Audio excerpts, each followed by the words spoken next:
Joining us now is CBS News Chicago political analyst and former Chicago Mayor Lori Lightfoot. Good afternoon. Good to see you. Your reaction to this news? Well, I've talked to a lot of people across the country today, and particularly in Minnesota, and no elected official has universal praise, but this governor does.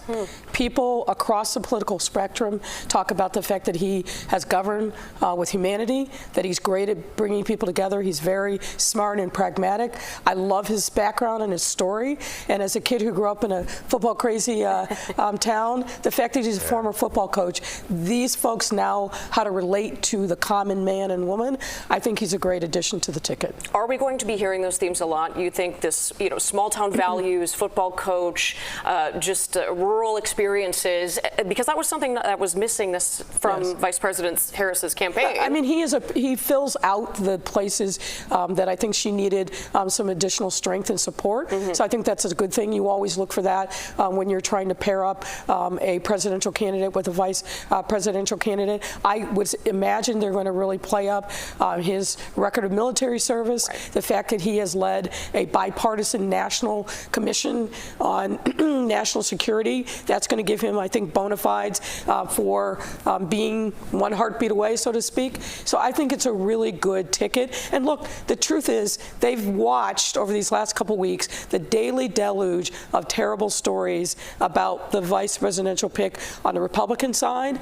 This is a smart pick because by all intents and purposes, this guy, they know his background. There's nothing there that is worrisome. Again, nobody's perfect. There's always going to be critics, but I think this is a really smart, solid pick and will give them the bounce that they're looking for to continue the momentum that's been built over these last couple weeks. There are some observers and experts who believe that she should have picked someone from a swing state, Pennsylvania or Arizona. Kelly in Arizona, Shapiro in Pennsylvania, you'd say?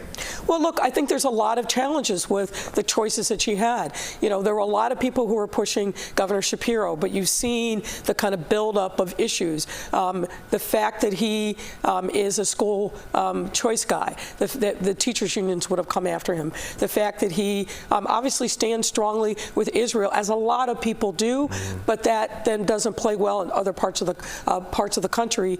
And Mark Kelly, who doesn't like an astronaut, but then you worry about if you pick him, can the Democrats retain that seat in the Senate? So I think a lot of different political considerations went into this, but the fact of the matter is Walz is a guy, and I think for Democrats, they are enthusiastic and rallying behind him. I've talked to a range of different points of spectrum on the Democratic Party today, and universally the support has been for this choice. From Joe Manchin to AOC. That's right. That's true. That's right. So that if you can bring those folks together, then you're doing pretty well. Many experts, they have that to say. As CBS News Chicago political analyst and former mayor of Chicago, Lori Lightfoot, thanks for being with us. We'll see you back here for more at 5 o'clock. Thank you. Thank you. Good to be with you guys. Thank you. Good to be with you.